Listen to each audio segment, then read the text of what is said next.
မတန္တယရဏဂေဟိဒေဝတံဂေသူတေတကံအနန္တနေယပဒနံဗုဒ္ဓံဝန္ဒာမအာတရံယရဏဂေသတုဒ္ဓသတ္တာဒါနတွင်ခေါ်ရွှေကြောင်းတော်၌သမတန္တံအဘိဓမ္မာခုနှစ်ကျမ်းလွန်တင်ဆန်းသည့်ရွှေကြောင်းတော်မြတ်ကိုသာဝေညုတာဗုဒ္ဓတဖြင့်ခုနှစ်ရက်ပတ်လုံးမပြတ်သုံးသတ်တော်မူပါပေထသောဒေဝတံဂေမေရောမိနာတာအမှုတာ၍ခါစားရောက်လာတောင်းစကဝါမနတ်မြမပေါင်းသူတော်ကောင်းတို့ကိုအနန္တနေယပဋ္ဌာနံ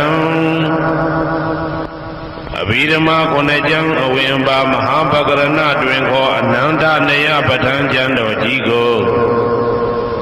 သူရေတကံနတ်တို့နေယဝတိတမဗန္ဓုကဗလာများကြောက်ပြ၌ဝါတွင်3လခါသမယဝေမြတ်တုဘောဟောကြားတော်မူပါပေထသော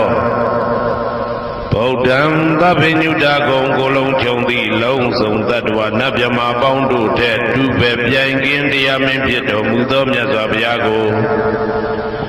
မယံတရားဟောတရားနာဖြစ်ကြကုန်သောတပည့်တော်တို့သည်အာတရံ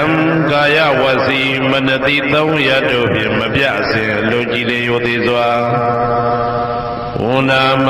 သာသနာတော်အရှိခန့်၍တည်တံ့စေရန်မြတ်တိတ်တံဖြင့်အဖန်ဖန်တည်နူ၍ရှိကိုပူမျောလိုက်ကြပါကုန်၏အရှင်ဘုရားသဗ္ဗနာရံသိတာဝန္တံသကဝါလပရံပရံယာဝိဇဒနာတံဝိဇံဓမ္မံဝန္ဒမအာတရံ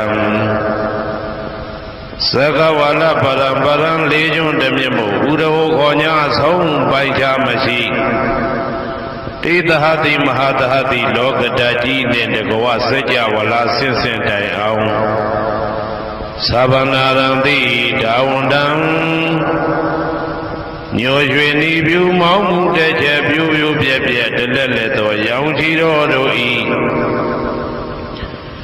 ပျော်မြူတဲ့သက်အောင်တဲ့နှင့်တဲ့ဘွယ်မကဇတာကာသာဆုံးစားမရှိအောင်ပြေးသွားခြင်းရှိ၍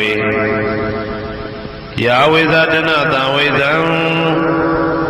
ပဋ္ဌံဒေသနာဟောတိကာမယနေ့ကြအောင်မူလပဂတိထင်ရှားရှိပေထသောဓမ္မံမဟာပဋ္ဌံလွန်ထူးဆန်းသည်